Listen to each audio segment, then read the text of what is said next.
大家好，欢迎收看四驱车性能体面度报告，我是蔡哥啊。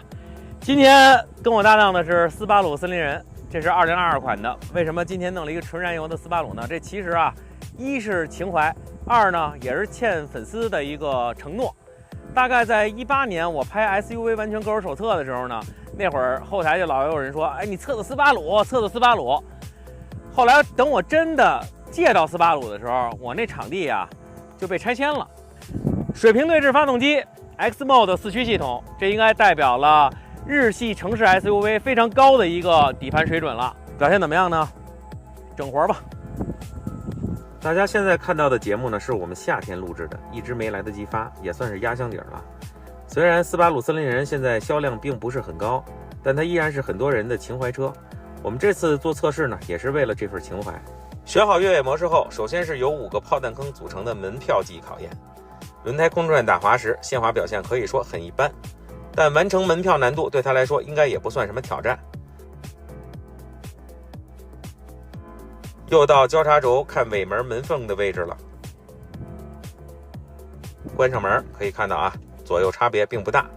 车身刚度表现这一块可以拿到满分12分了。斯巴鲁在车身强度设计上做的还真不错。好，继续前进，现在马上要进入青铜级。在这里可以看到啊，加入坡度后，随着深踩油门，动力爆发的也不算太明显。森林人的四驱系统是前置的适时四驱，但从这个角度看，前轮基本没有驱动力的感觉。我觉得啊，这很明显的就说明是动力不足。给大家对比一下同样位置锐界 L 的表现。锐界 L 呢是动力没问题，但限滑不好。如果换一个动力与限滑都不错的车，比如2014款的宝马 X3， 大家可以看看它的表现是这样的。好在青铜级的坡度并不大，还是顺利通过了。在过弯时，由于没有360度影像，仅靠前部的摄像头与雷达，所以在车头距离护栏的位置判断上影响了一些速度，在环境感知能力上只能拿到3分。好在它也是一把通过，说明机动性还不错。青铜级最终的通过时间为1分03秒，可以拿到满分7分，超过了混动奇骏。这项测试在排名上可以到第3位。如果对应自驾游的烂路，青铜级难度可以说是比较常见的。接下来白银级挑战中，森林人的动力不足问题就凹显出来了。由于坡度比青铜级稍有增加，加上地面还有炮弹坑，使4个车轮附着力不同，加油时出现了明显的车轮抖动情况。此时啊，依靠这大油门和限滑还能勉强前进，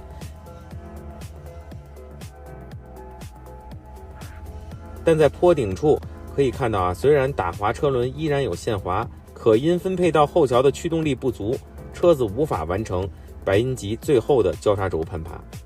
尽管我在车内不停地打方向，以提高前轮的附着力，但也没有任何效果。之后呢，又测试了2次，表现都差不多。这里可以看到啊，油门给的非常大，车头已经弹起来了，但有附着力的2个车轮依然是在原地抖动，无法前进。所以动力小加限滑能力弱是它最大的软肋。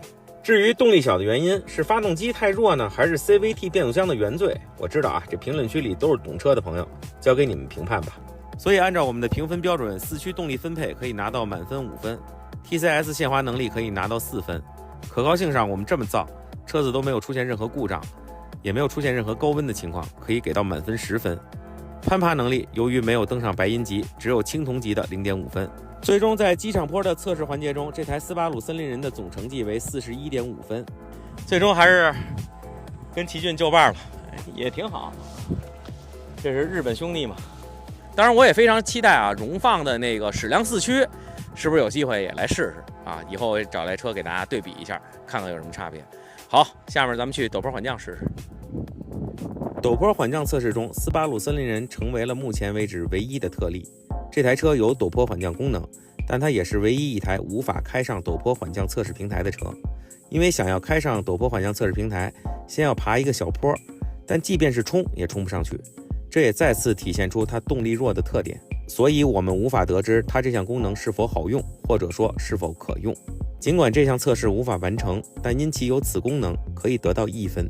在随后的 1.3 公里颠簸路以撒测试中，这台斯巴鲁森林人终于是支棱了一回。平均25公里每小时的时速，我感觉悬架对颠簸的过滤还不错，回弹也是软硬适中，最终还保留了1200毫升的水，拿到了4.5分。这个表现啊，在此项排行榜中可以排到第4名。接下来是公路部分的测试，在80至120公里加速的测试中，斯巴鲁森林人最快用时是8.77秒，最大的纵向计值呢仅有0.25G。相比之前测过的车，这个成绩可以说是慢得离谱了。成绩上呢也只有挂0的分。要我说啊，这个锅还得让动力背。行驶噪音测试呢，我们测60、80、100公里时速下的车内行驶噪音。60和80公里时速可以拿到2.5分，在100公里时速车内的噪音明显增大，只能拿到1.5分。这个环节啊，总得分是5.5分。最后一项呢是整个测试过程的能耗结果。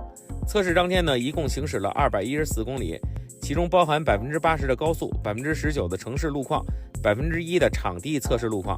最终加油量为23.66升，和每100公里呢是11.06升，能得6分。最终斯巴鲁森林人在本次测试中的总得分是58.5分。总的来说呀，我觉得森林人并不是一台性能取向很明显的车，但平常过日子钓钓鱼也够用。